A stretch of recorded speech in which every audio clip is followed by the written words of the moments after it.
postmodernism has nothing to do with Marxism. Debunked.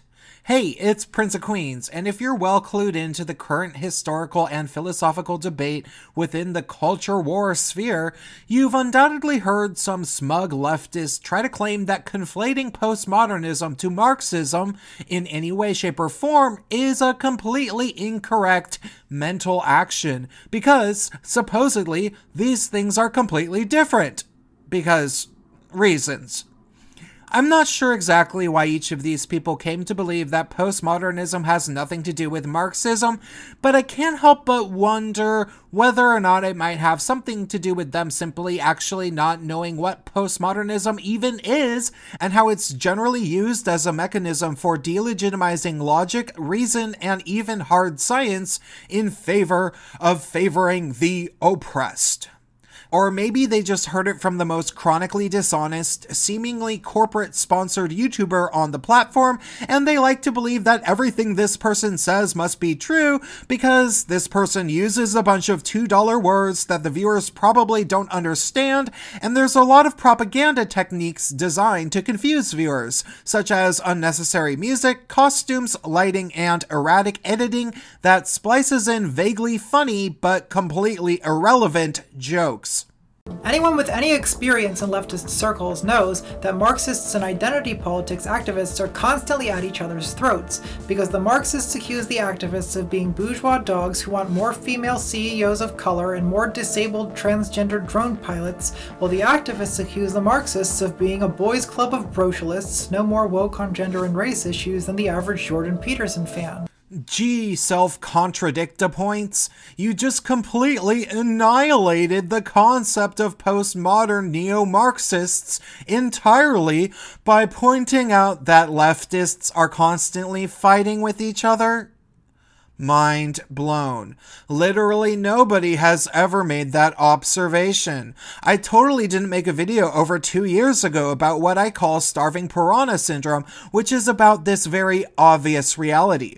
But of course, while Contra is a fair amount more intelligent than Contra's audience of sock puppet accounts and confused first or second year undergrads who will watch a YouTuber because The Verge said that Contra is a very laughably stated Oscar Wilde of sorts, Contra is one of those people that only seems intelligent if you can't actually follow what Contra is saying due to deliberately confusing run-on sentences and purposefully excessively long wording.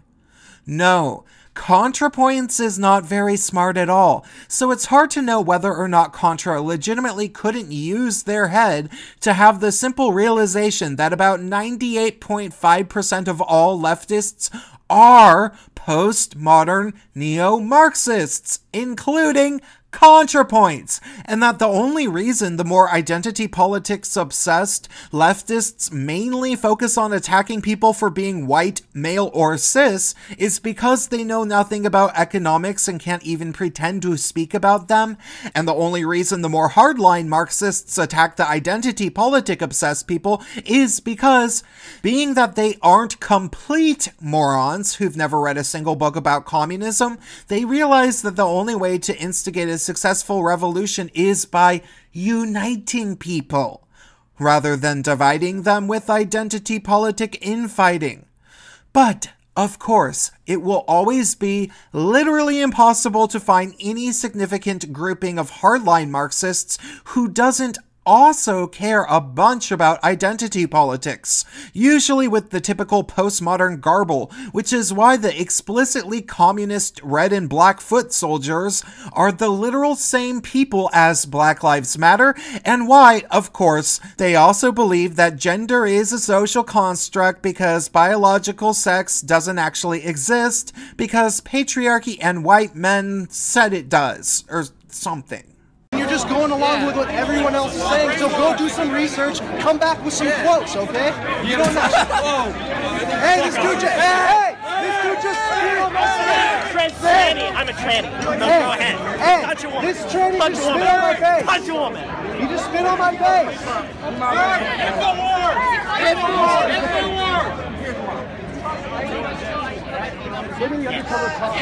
So what, you pushed the woman or what? Obviously, that person is both a Marxist as well as a postmodernist, if we are expected to believe that that person is a woman, but these people are by no means uncommon. I've met dozens and dozens of people who are exactly like that, to the point where I can only think of approximately 5 people I've talked to who seem very well versed in Marx, who are explicitly not postmodernists. Though, in fairness, I've met countless people who are dramatically affected by the postmodern worldview who don't view themselves as Marxist.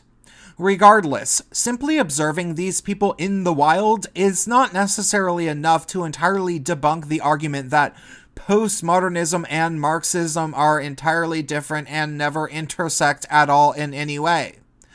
I mean, obviously, ContraPoints is the quintessential postmodern neo-Marxist, as in seemingly every video, Contra attempts to delegitimize the work of white male philosophers and scientists, largely on the grounds that they are white and male. I mean, ContraPoints tries to also throw in a little bit of pseudoscience and fallacious logic as well, but generally makes a pretty big point to point out that these were white males. And also, of course, Contra had a very questionable transition and not so subtly declared themselves a Marxist in that very video by pledging allegiance to Karl Marx and Friedrich Engels. And you got Marxism with its analysis of bourgeoisie and proletariat. But more than that, there's still people out there who masquerade as some sort of logical scholar that hates intersectional feminism, but upon further examination, turn out to seemingly have no idea what they are talking about. Like Helen Pluckrose. I mean, one thing I really appreciate about being brought here by groups which are sort of broadly conservative is that there has been a tendency for some on the right to oversimplistically conflate postmodernism and intersectionality with Marxism. There has been attempts from other sections on the right to conflate everything with sort of sexual liberation, reproductive freedom and other sort of things, and generally to miss what is really underlying a lot of these problems, which is the epistemology, the whole structure of it with objective truth, the denial of objective truth, the systems of power. Because it's complicated, it really does. You really do need to actually try to understand the mindset. So I think, yeah, trying to understand how much of it is emotionally driven, it does help you to address it. My answer to be very brief: we must work on a way to defund gender studies. Hell yeah. That was an interesting statement, and I'll agree that right-wing people definitely do have an oversimplified version of how leftists behave in the current year, as very often right-wing people don't see the relevance of postmodernism in the equation, which is why I made such a particular emphasis to explain the way so many Marxists shifted towards postmodernism in my video, Intersectional Feminism is Communist Particle Board. Keywords, particle board. And I pointed out what was happening with the Marxists who became postmodernists during the period in which they did this. However, it would seem that Helen Pluckrose has it in her head that somehow postmodernism and Marxism are completely different and, I guess, unrelated things, or something. You see, in this article, she basically says that cultural Marxism isn't real because it's really just postmodernism because reasons. As if two things can't be true at once. Now, I don't actually want to go through every piece of this article line for line because I can assure you, she doesn't make much of any actual arguments that back up her case at all. Her statements in this article seem to entirely rely on conjecture, which is probably why this particular article only got 47 shares, which is essentially none for a woman who was given such a great 15 minutes of fame after she helped prank academic journals. The basic premise of her article seems to be her thinking that Marxism was an entirely economic class-based ideology, and so because of that, leftist identity politics is entirely different because Karl Marx seemingly only cared about class personally. But, of course, as I explained in my video, that's simply untrue, because by the time the Bolsheviks even formed, Marx's good friend and patron, Frederick Engels, had published his book, The Origin of the Family, Private Property, and the State, which was an identity politics-oriented book about women being oppressed by marriage, and it ended up becoming canon among self-identified Marxists in communist parties all over the world, and it was basically the template for modern feminism. More so, the idea that Helen Pluckrose was trying to get across about Marxists not caring about identity politics becomes even more absurd when you look into the early years of the United States Communist Party, which was chock full of identity politics, not just about women, but also in their veritable obsession with trying to make the party appealing to Black Americans by fighting racism within the party and helping the Black Americans deal with racially motivated problems even before World War II. That all being said, I think the main thing I should really do when attempting to debunk the completely silly myth that somehow postmodernism and Marxism are entirely separate things in the current year would be to look into the history and background of what the heavy-hitting postmodern intellectuals, philosophers, and educators all talked about, person by person, and their background. First, we should definitely look at the professors known as the Frankfurt School, which was founded in Germany in 1923 and then eventually settled in the United States.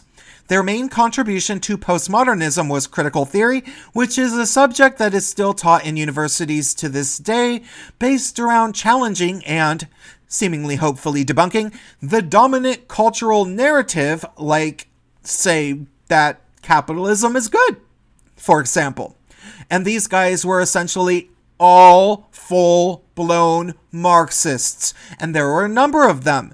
You can look it up for yourself. Next, we should talk about Michel Foucault, who developed a bunch of radical ideas about how people should view and potentially manipulate politics. And of course, during his early career, he was a Marxist, as his mentor was a Marxist. And then, of course, after that, we should talk about Derrida, who apparently was never actually a part of any Marxist political party, but, of course, wrote an entire book called Spectres of Marx, which, from its description, seems to argue that since he feels Europe is haunted by a specter of Marx, the people of Europe need to learn to harness what was good about Marxism, I guess without the bad, in order to improve their society or something? I don't know, sounds pretty Marxist to me. Finally, we can look at Paulo Freire, the educational philosopher and writer of the book Pedagogy of the Oppressed, which basically makes the claim that students learn oppressive information from the dominant cultural narrative and thus should rise up and school their teachers or something. And, surprise, surprise, this guy also had a pretty squishy soft spot for Marx. Quando muito moço, muito jovem, eu fui aos mangues do Recife, aos córregos do Recife, aos morros do Recife, às zonas rurais de Pernambuco, trabalhar com os camponeses, com as camponesas, com os favelados. Eu confesso, sem nenhuma churumingas, eu confesso que fui até lá movido por uma certa lealdade ao Cristo de quem eu era mais ou menos camarada. Mas o que acontece é que quando eu chego lá, a realidade dura do favelado, a realidade dura do camponês, a negação do seu ser como gente, a tendência àquela adaptação de que a gente falou antes, aquele estado quase inerte diante da negação da liberdade. Aquilo tudo me remeteu a Marx.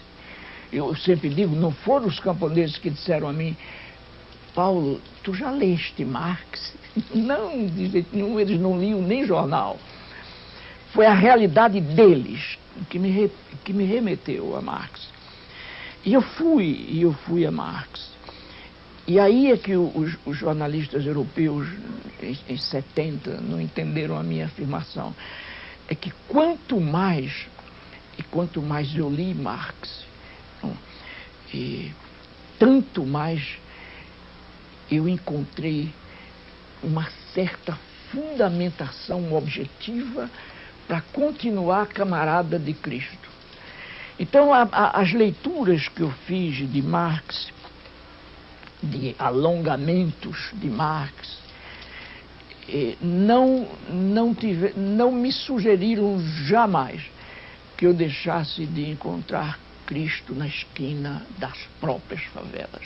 Eu fiquei com Marx na mundanidade à procura de Cristo na transcendência. And so, lovely audience, if you're somehow magically still sitting around thinking that Marxism and postmodernism are completely separate entities with no overlap, then you're either 1, a complete moron that doesn't understand that two things can be true at once, 2, an idiot trying to play the one true Marxist game by being adamant about sticking specifically to his texts while ignoring Engels' very significant influence, 3, a ContraPoint sock puppet fan that will always agree with your YouTube hero, or 4, a liar who is probably a postmodern neo-Marxist yourself, but just doesn't want people to know the truth about you and your god-awful friends. That's all for this video. I really do need some money at the moment, so if you can spare it, that would be great. And make sure to follow me on minds.com, because I post all of my videos there, so you'll never miss a video, because you certainly might if you're merely subscribed.